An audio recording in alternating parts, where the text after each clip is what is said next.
Hey guys, this is SGT with perhaps one of the most important interviews I've ever done. Thanks for joining us. We have on the line New York Times bestselling author and survivalblog.com editor, James Wesley Rawles. Mr. Rawles, thanks so much for joining us. Thanks for having me on. Say, your April 16th interview with Alex Jones had a significant impact on me. I wrote an article about it. There's a frightening push towards tyranny in the United States, but there's also a powerful counter-push back towards liberty as evidenced by the Ron Paul revolution. Can you give us an update on what your feeling is about the current environment in the United States? Well, I think that given the financial situation globally, if you look at what's happening in Italy, in Spain, in Greece, and the most recent election in France, we're very likely to see a lot of financial turmoil in the coming months, and a lot of it will spill over into American markets. I think there's likely to be another global credit crisis like in 2008, and it could get very, very ugly very quickly. And I think it's prudent for people to prepare. I think that if you look at it in terms of the clock face approach, we're probably just minutes from midnight in terms of where we should be in terms of our preparedness. So again, it's prudent to prepare. People need to team up with like-minded folks in their neighborhoods or in their church congregations or co-workers or whoever. But it takes more than just one family to survive. And people have to kind of break out of their shells and team up with like-minded folks and get actively prepared. You've said that you can see an economic collapse now happening regardless of what anyone does at this point. And the ramifications of that collapse could get extremely dire. Not only will there be no food in stores for people, but we run the grid of this power grid going down. And in that event, you see some very, very dire times ahead. Can you talk a little bit about that? Sure. In all of my writings, I've stressed that the North American power grids, and there's three of them, are the real linchpin of our modern technological society. If the grids go down, all bets are off. And it's important that people plan for the worst case. The worst case would, of course, be grid down. The chances of that happening are fairly small. But if you're prepared for the worst case, you can take anything lesser in stride. Well, can we take that a step further? You talk about the fact that if the power grid were to go down, we could see a lot of folks in this country die who are not prepared. Now, I want to talk a little bit about that, but to take it another step further, how do people in northern climates prepare? How do they heat their homes? What would you suggest they do? What products should they buy? Well, I recommend that people either move to an area where there's plentiful hardwoods available to cut your own firewood, or move to an area where there are surface coal seams. Because in a northern climate, the only way you're going to get through will be if you have a large supply of home heating fuel, and if you build greenhouses to at least start your summer garden crops to get an early start. Otherwise, anywhere north of 45 degrees of latitude, it is difficult in any given year to have any assurance of success with a large-scale garden. Here's the reality for a lot of folks. Okay, a lot of folks with new construction or newer construction, anything built within the last 10 years, certainly in the state in which I live, a wood-burning fireplace is not even something most people have. Most people have natural gas fireplaces. So for folks who are living in suburban America, and they're tied down with a mortgage, they're tied down with kids in schools, they're tied down with, jobs, can they do anything to prepare? What is the best thing that they could try to do right now to plan for a time to heat their home if the power grid goes down? Well, if you're an apartment dweller, you're pretty well stuck. But if you're a homeowner, in most jurisdictions, you can add a wood stove pretty easily,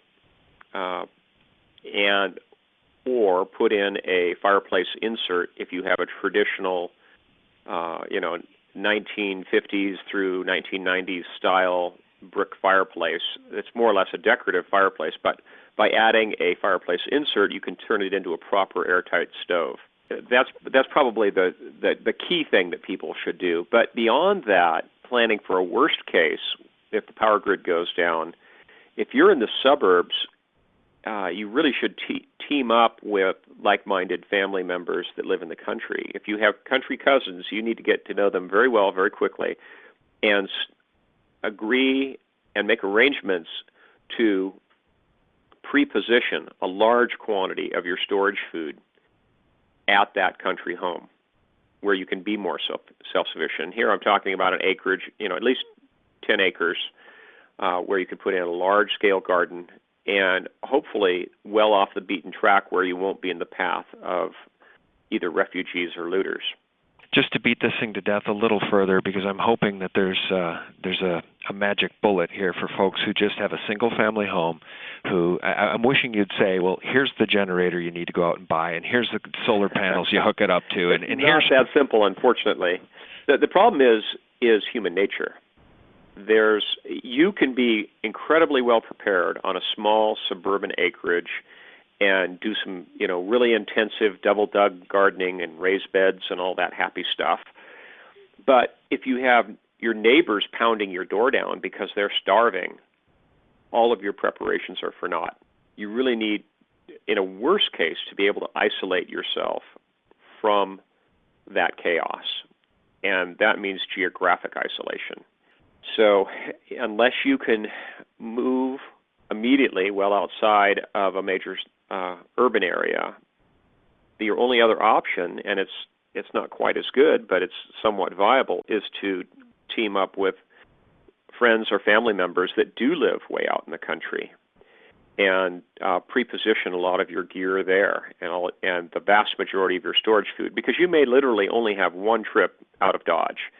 You may not have the opportunity to buy another tank of gas to go home and get more.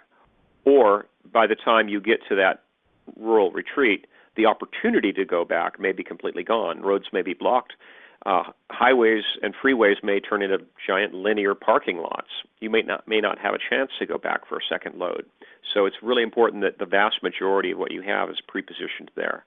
When you wrote your first novel, Patriots, back in 1990, did you ever envision that this would truly be unfolding the way it is right now? I mean, we're seeing such a move towards tyranny by our own government. Did you ever believe it would get this bad this quickly? Not really. In fact, I wrote the book in fairly dramatic style, more as an excuse to write about a lot of tactics and techniques and technologies. At the time I was writing it, I actually only anticipated, at worst, a depression where the power grid would stay up. Now I'm wondering, will the power grids stay up? And whether or not they do, what kind of government are we going to see in our own country? So yes, things are definitely worse than I was anticipating in 1990.